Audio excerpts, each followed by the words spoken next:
En 987, le dernier roi carolingien décède sans successeur. Comme le voulait la coutume, le nouveau roi, Hugues Capet, est élu.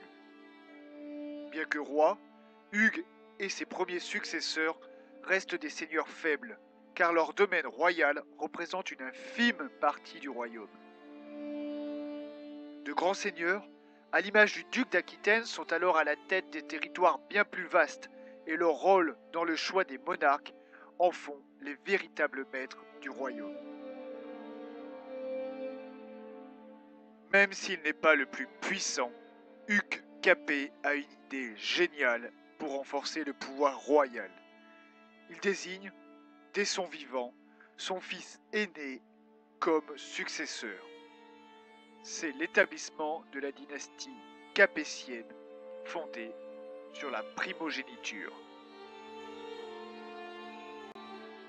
Pour rendre ce pouvoir encore plus incontestable, les souverains se font tous sacrer en la cathédrale de Reims. La cérémonie débute par l'onction afin d'affirmer l'origine divine du pouvoir. S'ensuit la remise du sceptre, de l'épée, puis de la couronne. Redevables et donc vassals de personne, les rois dominent la pyramide vassalique. Les symboles garantissent la place du monarque, mais une fois sur le trône, comment procèdent-ils pour étendre leur influence? Premièrement, ils agrandissent leur territoire grâce aux héritages, mais aussi au mariage. Ainsi, les épousailles de Louis VII avec Aliénor d'Aquitaine ont permis à le remarié de mettre la main sur l'immense duché d'Aquitaine. Inversement, en 1308, Philippe le Bel marie sa fille à Édouard de Plantagenet, son vassal pour l'Aquitaine, mais aussi futur roi d'Angleterre.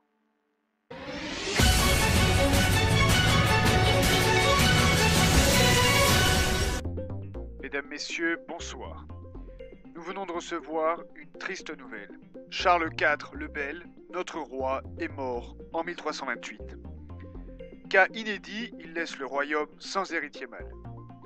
Pour répondre à nos questions, nous avons Stéphane, un expert au téléphone. Bonjour à tous. En effet, oui, le roi a toujours une sœur, Isabelle, mais il y a un petit souci, presque rien. Souvenez-vous, cette bonne Isabelle est mariée au roi d'Angleterre. Mais le pire, vous savez quoi? Le pire, c'est que son fils, l'héritier potentiel du royaume de France, est aussi le futur roi d'Angleterre. Merci, Stéphane Bern. Pendant ce temps-là, à Paris, rien ne va plus. Les Français veulent savoir.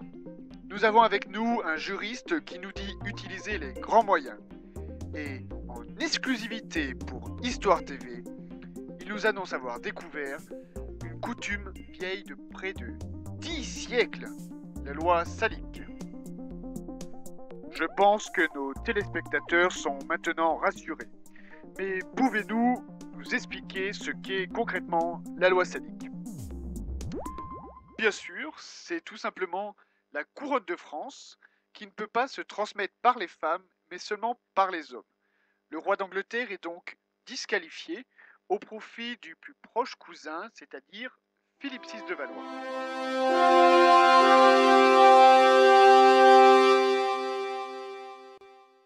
Ces conflits entre rois sont au fondement de la guerre de 100 ans. C'est l'occasion pour les souverains d'étendre leur territoire, mais surtout de prendre la tête de la noblesse contre un ennemi commun, et enfin de professionnaliser l'armée. En effet, dès 1261, Louis IX limite les guerres privées et impose la justice du roi qui surplante celle des seigneurs.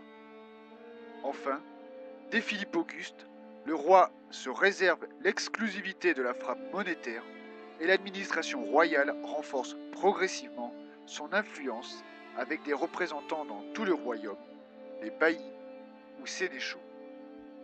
Pour conclure, de l'avènement des Capétiens à la fin de la guerre de 100 ans, le pouvoir royal s'affirme en se sacralisant, en soumettant les grands seigneurs et leurs territoires, mais surtout en mettant en place une administration, base de l'État moderne.